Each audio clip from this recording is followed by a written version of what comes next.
সোনাইকে আমি কিন্তু শিঙি মাছের ঝোলটা দিয়েই ভাত খাওয়াই, সেটা তো নানানভাবে নানান ভিডিওতে তোমাদের সঙ্গে রোজই শেয়ার করি। সেই শিঙি মাছের ঝোলটা আজ করব কুমড়ো আলু দিয়ে। কিভাবে সেটা রান্না করি সেটাই তোমাদের সঙ্গে শেয়ার করব। দেখো, প্রথমে তো লবণ হলুদ মাখিয়ে শিঙি মাছটাকে বেশ ভালো করে ভেজে নিলাম। ঢাকা কিন্তু অবশ্যই দিতে হবে, না হলে কিন্তু শিঙি মাছ প্রচণ্ড পরিমাণে ফোটে।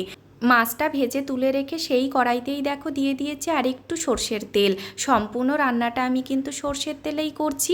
তার মধ্যে দিয়ে দিলাম বেশি করে কটা জিরে। সেই জিরের মধ্যে অল্প কটা জিরে অবশ্য তুলেও রেখেছি, যেটা লাস্টে বেটে দেব। তারপর ওর মধ্যে কুমড়ো আর আলুটা দিয়ে বেশ ভালো করে ঢাকা দিয়ে দিয়ে ভেজে নিতে হবে। পরিমাণ মতো লবণ হলুদ, আর ভালো করে ভাজা হয়ে গেলে দিয়ে দিতে হবে পরিমাণ মতো জল। বেশ ভালো করে ফুটে এলে ভেজে রাখা মাছটা, শেষে নামানোর আগে ভাজা জিরেটা, ব্যাস একটু ঘটমটো করে নামিয়ে নাও, রেডি হয়ে যাবে ভীষণ হেলদি।